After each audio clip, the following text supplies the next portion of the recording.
heavens and the earth, the ever-living, he is the first. He's the owner of mercy.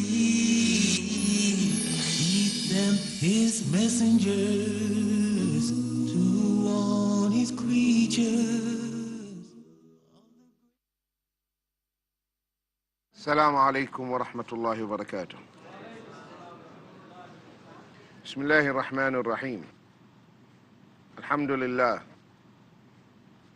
الصلاة والسلام على رسول الله وعلى آله وصحبه ومن والاه ومن اتبع هداه إلى يوم الدين. أما بعد. Kitab Tawheed, chapter number 44.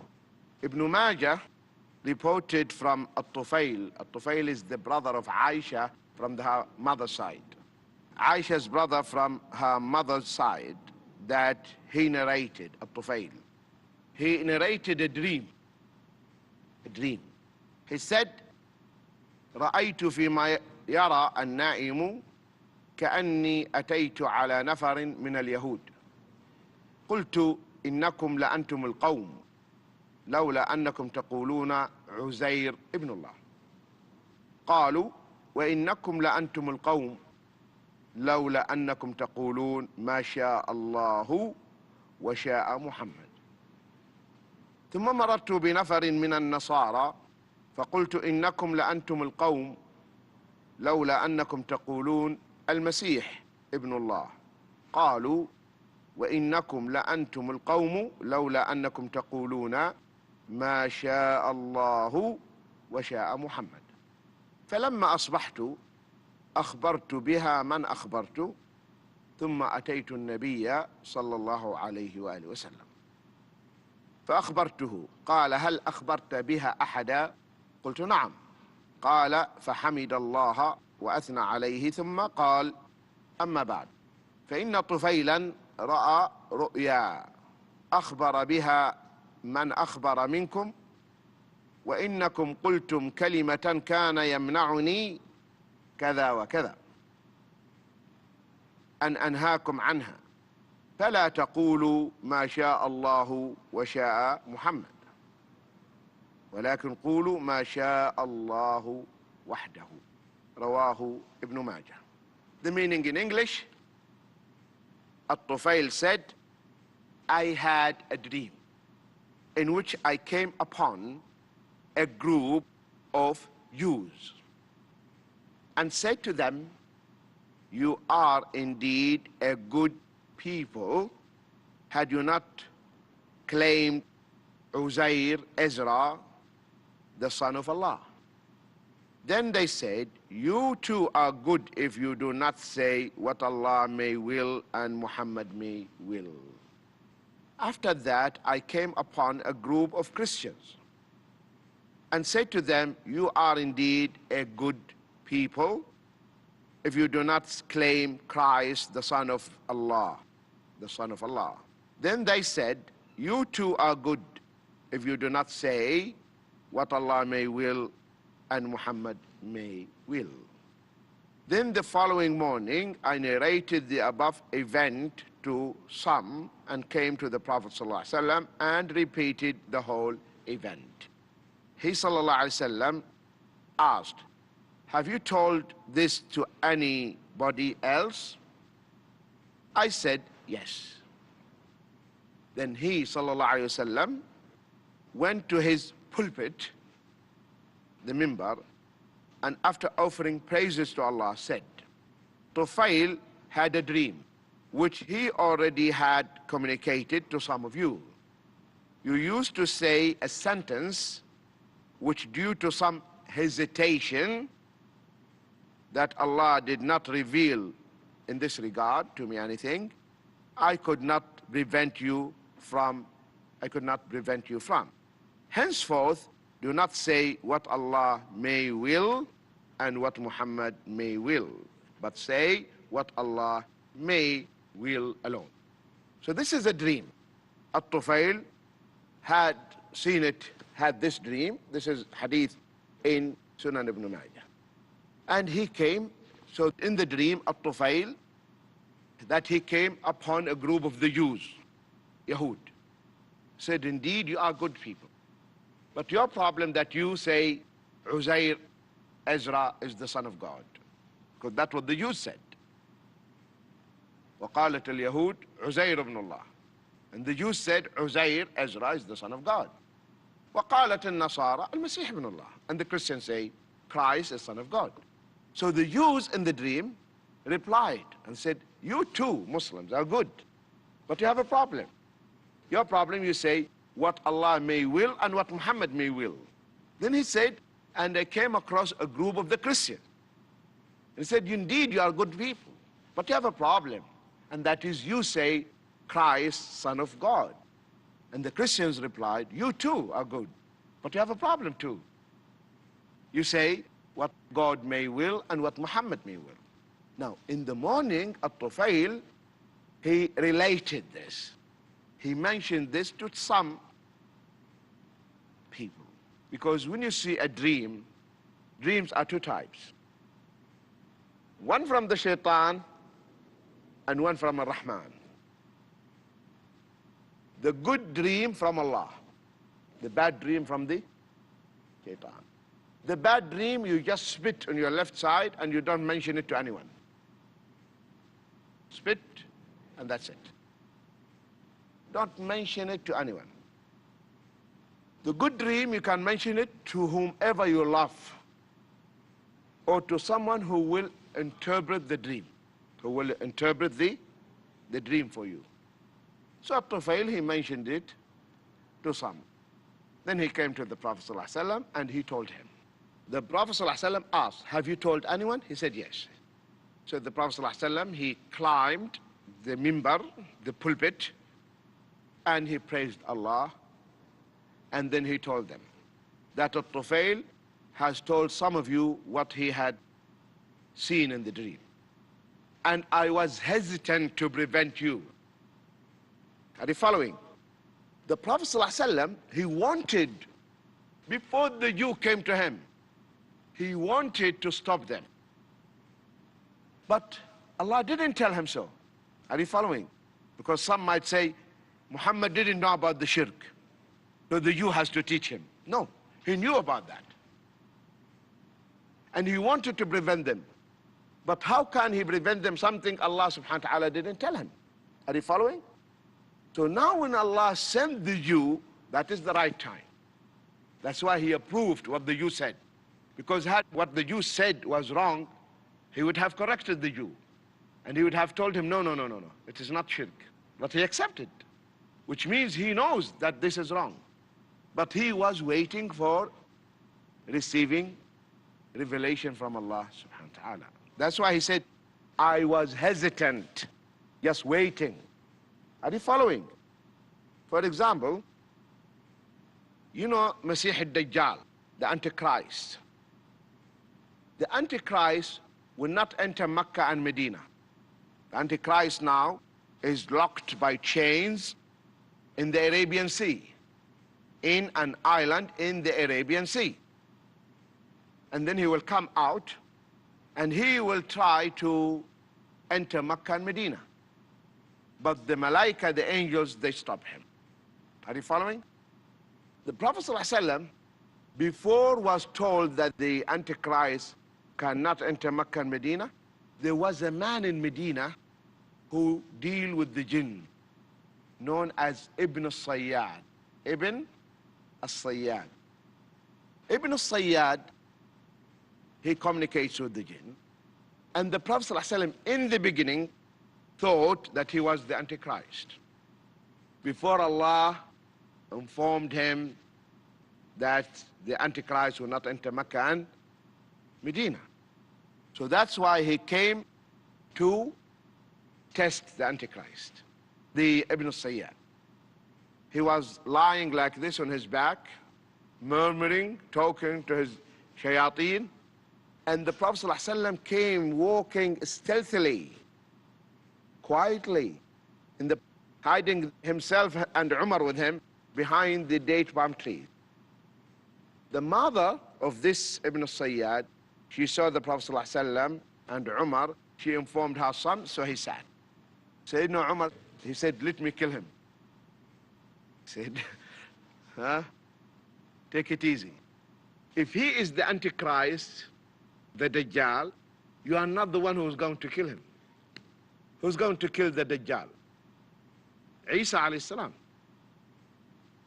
Isa alayhi salam is the one who's going to kill the Antichrist.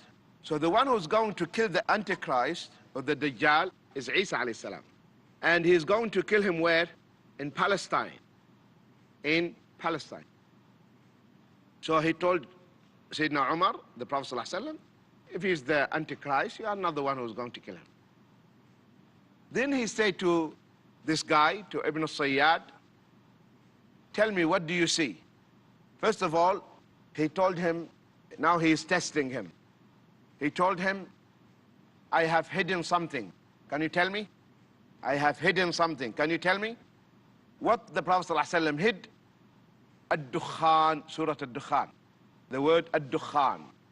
Said, I have hid something. Can you tell me? So the Ibn al-Sayyad started saying, Ad-Dukh, Ad-Dukh, Ad-Dukh. Could not say Ad-Dukhan. So the Prophet ﷺ told him, shh.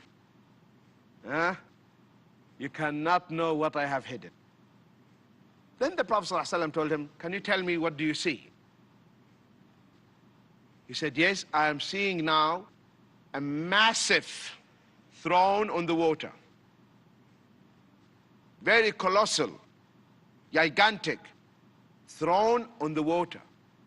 The Prophet ﷺ said, yes, that is the throne of Iblis. Because Iblis is with us on earth. And his throne on the water, where? Allah knows. Some contemporary scholars said, maybe this Bermuda Triangle. Maybe Iblis is there. Allah knows where.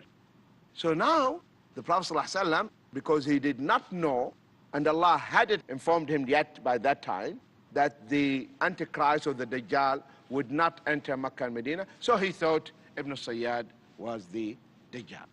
So similarly here, the Prophet ﷺ was hesitant. He was hesitant to inform them because he hasn't received anything from Allah.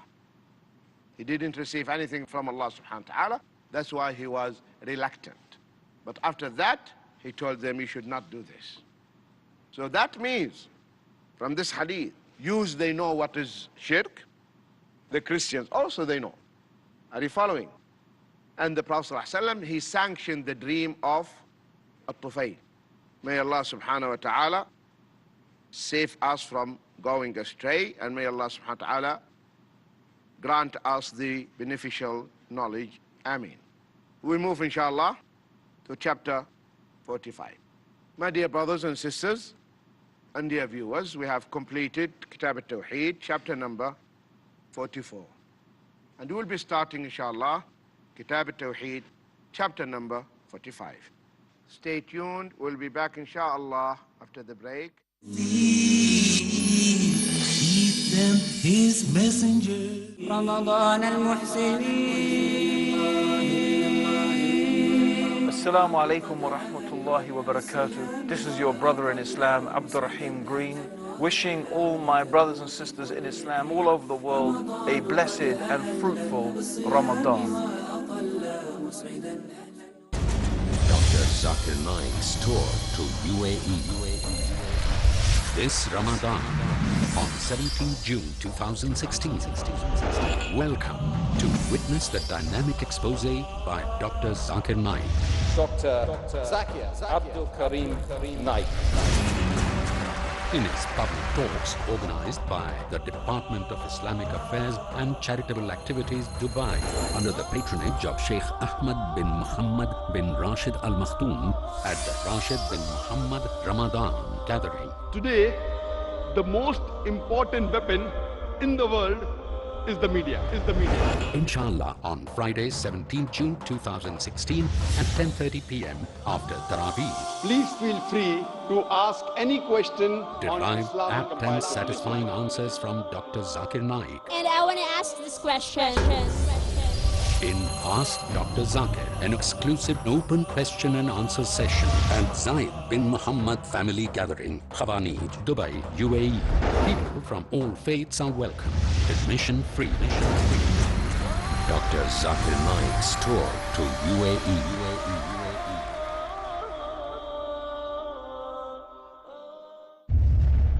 Marriage or divorce? What's Islamic ruling? Husband wants to give divorce. Solution or problem? Joint family system. Heaven or hell? Big fat You choose. Beauty, wealth, family status, virtue. Decide what you want. Decide your choice. Be sad or be happy. It's your choice. Join Dr. Zakir Naik in Better Half or Bitter Half, next on Peace TV.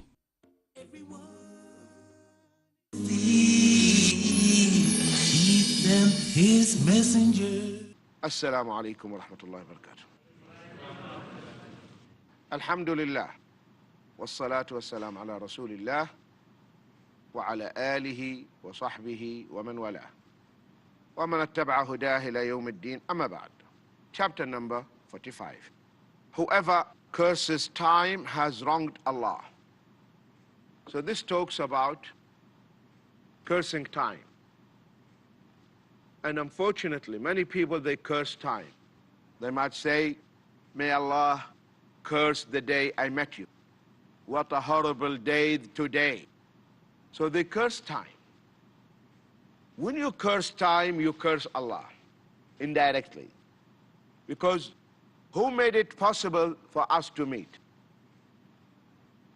So when you curse time, you are cursing Allah. Because time, actually, it's just like an envelope in which the events, they take place. Are you following?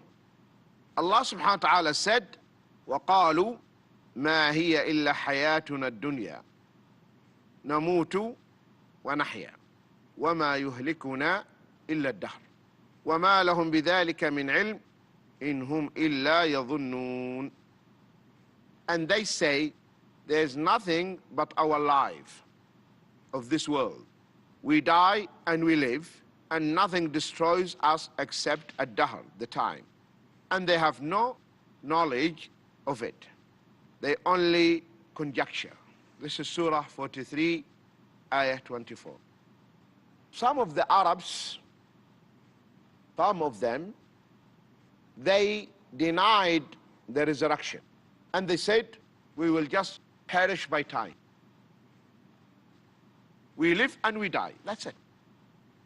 That's why Umayyah ibn Khalaf, he came to the Prophet ﷺ and he brought a bone and he crushed the bone, made it powder, and he came and said, oh Muhammad, do you claim God will bring these rotten, decomposed, crushed powder back into life? Oof. The answer came directly from Allah. وَضَرَبَ لَنَا مَثَلًا. He coined for us a parable, a similitude. أَنَسِيَ خَلْقٍ. And he forgot his creation. قَالَ مَنْ يُحْيِي الْعِظَامَ وَهِيَ رَمِيمٌ. Who will bring back the rotten bones, the decomposed one, into life? The answer? قُلْ, say, يُحْيِيهَا الَّذِي أَنْشَأَهَا أَوَّلَ مَرَّةٍ. The one who created it in the first place will bring it back into life. The one who created you from nothing will bring it back into life. It's not difficult for Allah. True or not? So the resurrection is a fact. No one can deny resurrection if he is sensible. So the resurrection, my dear brothers and sisters, is a reality, is a fact. And people will be resurrected. And whatever Allah subhanahu wa ta'ala said will happen. Because God is just. God is just, adil. And there are many criminals in this life, people, culprits, criminals. They killed many people. They looted the wealth of many people, etc. And no one could catch them. and they passed away, and they were not brought to justice, right? Is this the end? They wronged many people. So there must be a day, and they will be brought to justice. And that's on the day of resurrection. I want you to just visualize the following. We are watching a play on the stage. So there are many characters, right? And one of the characters is a criminal, making mischief, killing, all this stuff. So every episode, after the end of that, the first scene, the curtains, they come down, right? Then the curtains, they go up. And the audience are looking forward to what will happen to the criminal. Any film story, at the end, the criminal will be caught, right? So now the audience are waiting. So every time the curtains go up, next scene, episode. The last episode, the curtains came down and never came up. The question is, will the audience leave or sit to wait? They will wait. Why? They want to know what happened to that criminal. If they told them the play is over, oh, chaos. The next day in the newspaper, all the critics are writing that the playwright, he didn't. That story is horrible. That play should not be there in the first place, right? Because the way it was ended. Are you following? Now, we are in this play. The dunya is the play. And we are the characters. Are you following? So how about those criminals? The curtain will come down and that's it? Or they will be brought to justice? Tell me. That's why there must be resurrection. There must be another day where they will be brought to justice. Not only this, you know, in the Quran, Allah subhanahu wa ta'ala has told us about the creation, how he created Adam from water, clay, dust, rotten mud, stinky mud, right? These are different phases. If you take the earth, turab, and mix it with water, it becomes mud. If you leave it, it will stink, become stinky. Then, from that mud, Adam was shaped and left to dry. So he became like baked clay, okay? Then the spirit was blown into the body and life started. Are you following? This thing, this creation, did we see it? Anyone watched it? Allah told us. We didn't see this, right? Remember, the last thing entered the body was the soul. Allah shows us the process in the reverse order. What is the reverse order? What's the opposite of the life? Death. Okay? What entered the body last? The soul. Now the soul will leave the body first. When you die, the soul comes before anything. The moment the soul leaves the body, what happens to the body? Solidifies. If my hand like this, you cannot put it down. Yes, I become like a log, piece of wood. If we leave this body for a while, what will happen? Stinks. Because 70% of our constituents, water. The cytoplasm, the cells, all water. Because the water will start to evaporate. And things will start to, bad smells coming out. Because the human being is really, you cannot stand his smell. Just when you get up in the morning, how do you smell? You have to go and brush your teeth, huh? If you don't take shower for 2 days, how do you smell? The animal will not have that smell, but you will have it. So if we leave this body, it becomes so stinky. If we leave it further, start crumbling. If you leave it, everything will go back to the earth.